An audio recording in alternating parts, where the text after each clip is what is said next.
Salve, salve, amizades! Aqui é Matheus Ferreira com mais um episódio do Germinal Cast, podcast que semeia a revolução.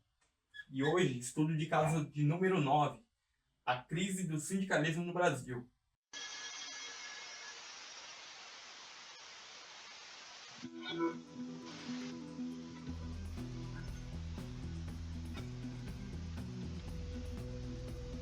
Uno.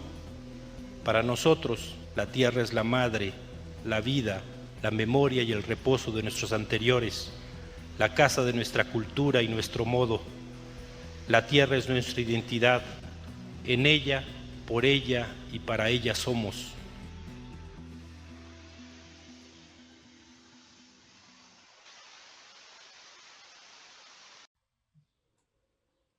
Bom, antes de entrar no tema, aqueles recados básicos, que é importante a sua participação para a construção aqui da nossa mídia, né, alternativa e libertária.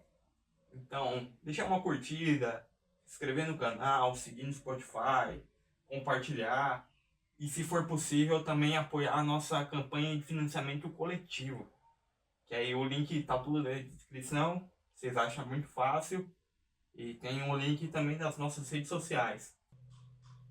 Bom, agora a gente pode entrar no tema.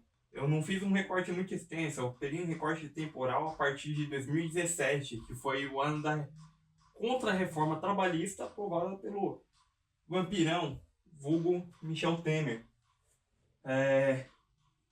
E aqui eu fiz algumas ponderações aqui para me guiar, para eu conseguir me guiar no episódio. Eu já começo falando que acusar exclusivamente a contra-reforma trabalhista de 2017 como eixo central do enfraquecimento do movimento sindical gera alguns problemas e esconde um debate mais profundo. Geralmente, esse é sempre o apontamento da CUT e revela um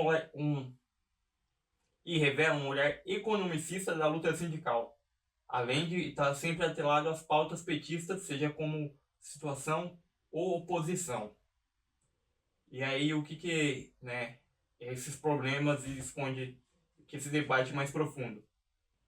Você categorizar o enfraquecimento da luta sindical exclusivamente a falta de financiamento ou subfinanciamento dos sindicatos, você demonstra que, primeiro, parece só uma questão economicista, né? Uma luta economicista, sendo que é uma luta política. E também você não debate sobre os problemas internos do funcionamento dos sindicatos, que no geral são bem obscuros e enfim, não são nada democráticos, né? Mas no geral, não estou falando que todos são assim. Outra coisa também que ajudou a cultura do empreendedorismo abriu um senso comum de que empregos CLT são horríveis e que podemos ser o nosso próprio patrão, o que individualiza ainda mais os processos de construção de luta, né? E aí, para exemplificar isso, eu peguei 3 notícias aqui. Uma da BBC News, outra da Brasil de Fato e outra da própria CUT. Eu acho curioso porque isso deixa bem escancarado como que a mídia trata. E é uma guerra de informação, né? Vamos pegar primeiro a da BBC, que é de 1º de maio de 2025. E foi escrito por Thaís Carrança. A manchete é: reforma trabalhista aumentou a informalidade ao enfraquecer sindicatos. Diz estudo inédito.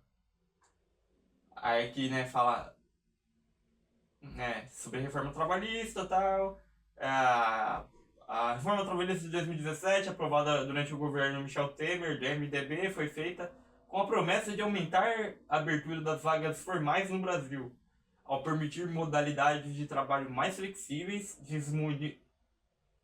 diminuir as disputas na justiça por questões laboriais e reduzir o papel dos sindicatos nas negociações trabalhistas.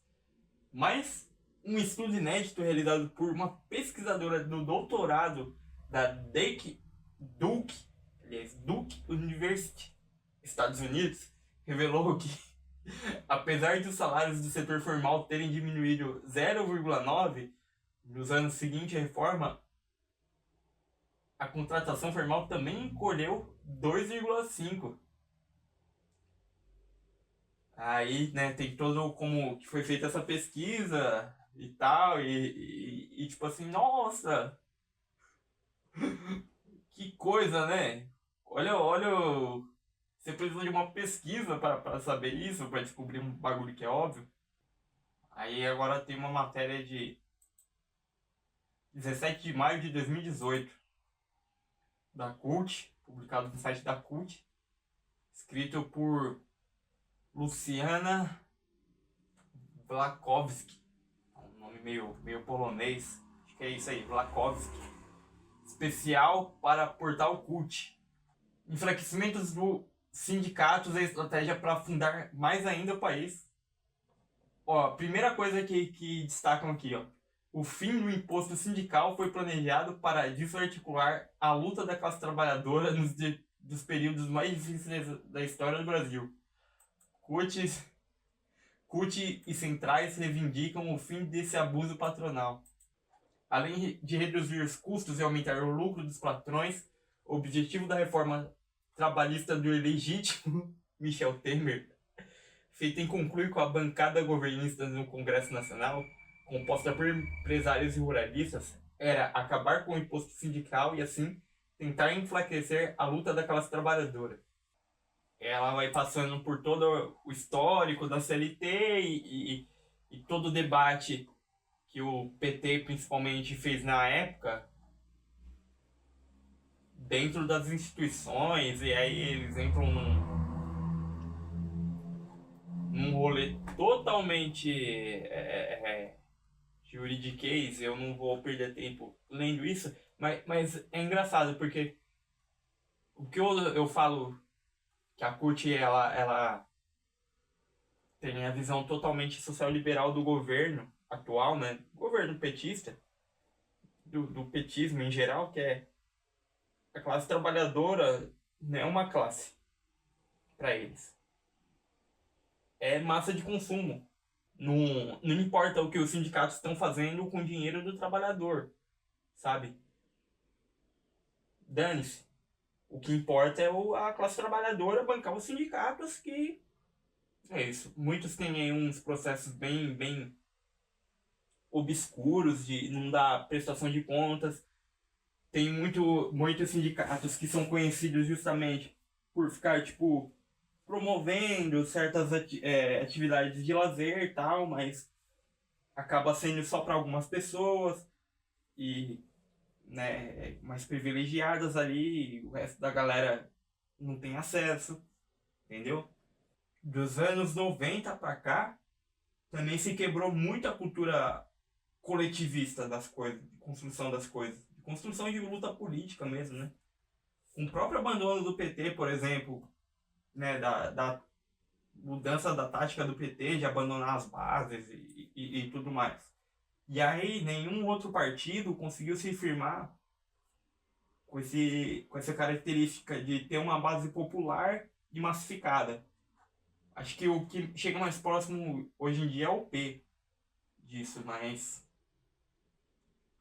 enfim, é outro contexto, né? E aí a terceira notícia que eu separei aqui é do Brasil de Fato. Foi publicada no dia 25 de junho de 2024, de autoria de Franciele Rodrigues. E a manchete é: sindicatos perderam 6,2 milhões de trabalhadores em uma década, constata a IBGE. E aqui também passa por toda a questão, né, da classificação do IBGE, de como que os sindicatos foram perdendo essa força e tudo mais. E também faz as críticas aí à reforma trabalhista e as consequências da reforma trabalhista, né? E depois também teve o Bolsonaro, que extinguiu o Ministério do Trabalho. É isso, né? Eles se focam nessa questão da reforma e de governos de direita, aí que, né, desde o FHC, que fizeram atrocidades com um sistema de segurança do trabalho no Brasil, só que esquecem, né? Não é que esquecem, escondem que, por exemplo, o ministro do governo Lula, ele deu uma passada de pano lá pra um caso lá de trabalho análogo à escravidão. Em nenhum momento o governo Lula, desde que entrou foi reeleito aí, não combateu a contra-reforma trabalhista, não combateu mais fortemente a escala 6x1, né, não participou mais ativamente da construção das jornadas contra a escala, pelo fim da escala 6x1. Então, é isso, não tem interesse político dos caras, só tem interesse político dos caras quando pode gerar voto para eles. E toda essa cultura também de coach, empreendedorismo, tá acabando com a luta sindical. A outra coisa também, que é a unicidade sindical, né? Que é a chave mestra na criação de feudos, onde cada categoria é direcionada para onde a central sindical manda. Desde as mais patronais, como o GT e a Força Sindical, até, né, as mais combativas, como a CSP com Lutas. A CSP com Lutas faz um trabalho importante, né, dependendo da região,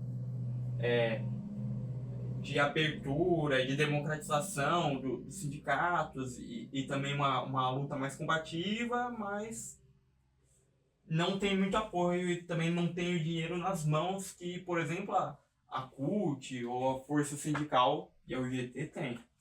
Então, não adianta também você, tipo, tentar construir uma luta alternativa, né, mais combativa, sem financiamento, subfinanciado. O que é da hora da CSP com lutas é que eles têm a questão da independência de classe. Que isso é uma ferramenta ótima para o setor mais combativo. E aí você tem os outros partidos menores, né, de esquerda radical, tentando construir alternativas aí. Mas é isso. Mas infelizmente é isso, né? O UGT e a Força Sindical apelam para corrupção e para violência, coerção física mesmo, né? Nas disputas eleitorais aí dos sindicatos. E eles já têm todo o sistema, eles têm todos os contatos e para acontecer alguma mudança tem que ser algo muito forte, muito grande para conseguir derrubar os caras que estão no mesmo lugar. Até mesmo a CUT, dependendo de algumas cidades também, às vezes age igual ao IGT, sabe? E aí, como que a gente constrói alternativas, né?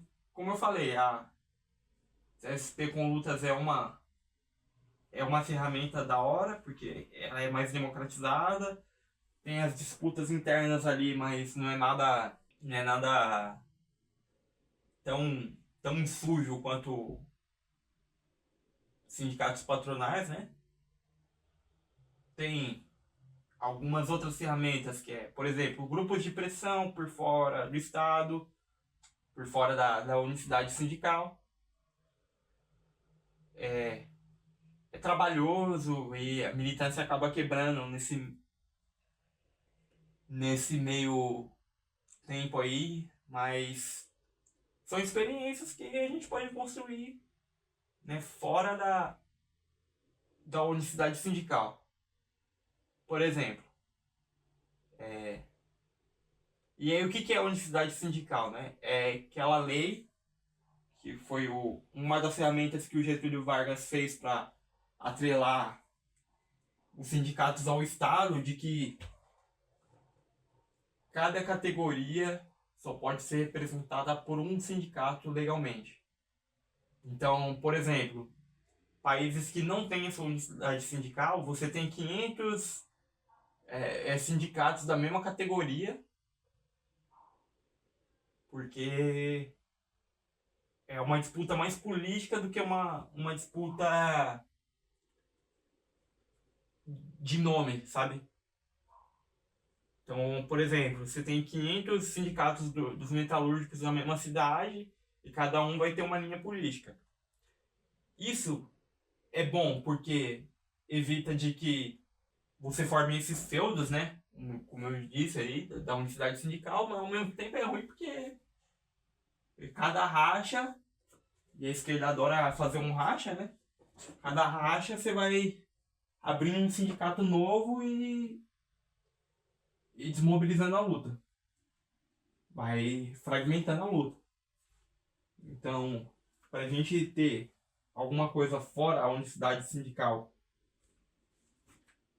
que seja uma luta política forte, o que a gente precisa ter? Unidade teórica.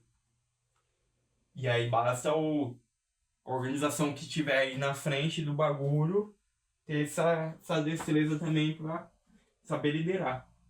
E assim, não tem problema a gente falar de liderança, desde que seja uma coisa democrática. Desde que seja uma coisa horizontal. Principalmente para nós anarquistas, né? Tem anarquistas que acham que a disputa de sindicato é perca de tempo. Eu, por exemplo, acho interessante, isso é uma opinião minha, tá? Por quê? Porque é uma forma de você ter a infraestrutura necessária para construir luta. Mas, para não depender só disso, por causa de todos os problemas aí que eu pontuei da disputa de sindicatos, de eleição de sindicatos, a gente tem que fazer o quê? Grupo de pressão e oposição de quem tá lá, fazer as duas coisas em conjunto e tipo assim, mano, as greves, construir greves fora sem o aval do sindicato, ser desobediente com o sindicato. Se o sindicato não tá atendendo as demandas da classe, então é isso. Foda-se o sindicato. Bom, é isso. Já falei muito por hoje, espero que vocês tenham gostado. Não se esqueçam de deixar o like, compartilhar as ideias aí. E a gente tá querendo mudar um pouco aqui o formato. E a gente tá chamando uma galera para ser entrevistada. Se você tiver alguma ideia de alguma coisa que você possa falar e contribuir na nossa construção, a gente pode escrever um roteiro junto, fazer uma entrevista, uma live, sei lá. A gente conversa. Chega mais aí, certo? É isso. Tamo junto. Até o próximo episódio.